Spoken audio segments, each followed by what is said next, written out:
आइए आपको सीधे लिए चलते हैं भाजपा प्रदेश मुख्यालय, जहां पर पार्टी के राष्ट्रीय प्रवक्ता राज्यवर्धन सिंह राठौड़ प्रेस वार्ता में हैं।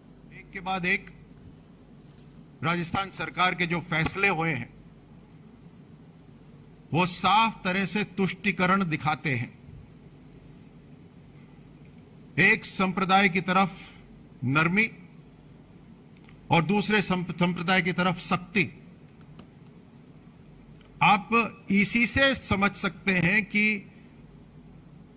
इस घटनाक्रम के अंदर, उदयपुर की इस घटनाक्रम के अंदर सबसे पहले गिरफ्तारी कन्हैया की हुई और कन्हैया लगातार लोकल पुलिस से सिक्योरिटी मांगता रहा, लेकिन उसे सिक्योरिटी नहीं दी गई, बल्कि उसके ऊपर प्रेशर बनाया गया कि वो समझौता कर ले। और आप ताज्जुब करेंगे कि सिक्योरिटी कन्हैया को ना देकर जो हत्यारे थे उनके भाइयों को सुरक्षा दी गई। 6 दिन तक जब अपनी दुकान बंद रखी, उसके बाद जिस दिन उसने खोली उसकी हत्या कर दी गई। आप इस बात से भी चौंकेंगे कि यह घटना हुई और राजस्थान के गृह मंत्री, जिनकी अपनी जिम्मेदारी होनी चाहिए, वही जो राजस्थान के मुख्यमंत्री भी हैं, और बड़ी जिम्मेदारी हो जाती है, वो इस घटना को मर्डर कहते हैं, हत्याकांड कहते हैं। जब कोई वीडियो बनाता है इस कांड से पहले और फिर निर्मम हत्या करते वक्त वीडियो बनाता है, उन दोनों को वीडियो को जारी करता है, वायरल करता है, वीडियो में खुद ही नहीं अपील भी करता है कि जितने भी भाई बंधु इसको देख रहे हैं वो भी गर्दन अलग कर दें लोगों की। ये के अंदर एक भी सप्ताह ऐसा नहीं गया जब राजस्थान के अंदर कोई ना कोई आतंकी जिहादी कांड नहीं हुआ हो, और इसके लिए सरासर राजस्थान की सरकार जिम्मेदार है। जब त्योहार होते हैं तो अलग अलग धर्मों के लिए अलग अलग कानून बनाए जाते हैं।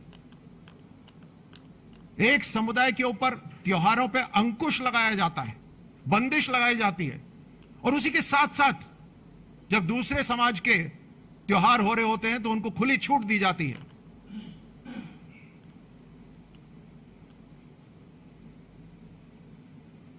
जब इनके कट्टरपंथी संगठन यात्रा निकालते हैं तो उसको रोका नहीं जाता, उसको पुलिस प्रोटेक्शन दिया जाता है। स्लीपर सेल राजस्थान के अंदर आ गए हैं।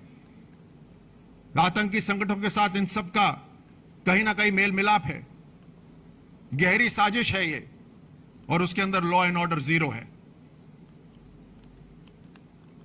जनता की सुरक्षा को दरकिनार करके राजस्थान के अंदर जो पुलिस का इंटेलिजेंस है वो केवल और केवल राजनीतिक इंटेलिजेंस गैदरिंग के लिए इस्तेमाल हो रहा है। अगर राजस्थान के मुख्यमंत्री हर चीज के लिए प्रधानमंत्री जी को याद करेंगे तो अपनी कुर्सी क्यों नहीं छोड़ देते? जब कुर्सी संभल नहीं रही, जब जनता की सुरक्षा नहीं हो पा रही, जब अंदरूनी खींचतान चल रही है कांग्रेस के अंदर इतनी जबरदस्त, तो कम से कम एक मॉरल ऑब्लिगेशन के तहत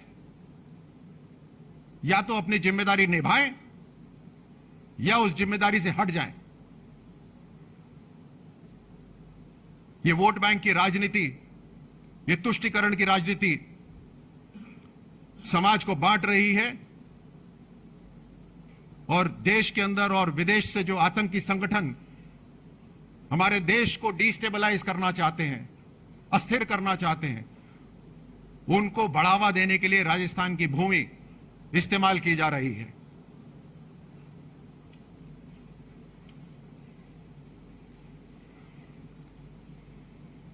क्योंकि यह घटना अपने आप में अकेली नहीं है, एनआईए ने इसकी इन्वेस्टिगेशन अपने हाथ में ले ली है, और अब जहां तक ये जो गहरे कनेक्शंस हैं, लिंक्स हैं, उन सब के ऊपर तहकीकात की जाएगी।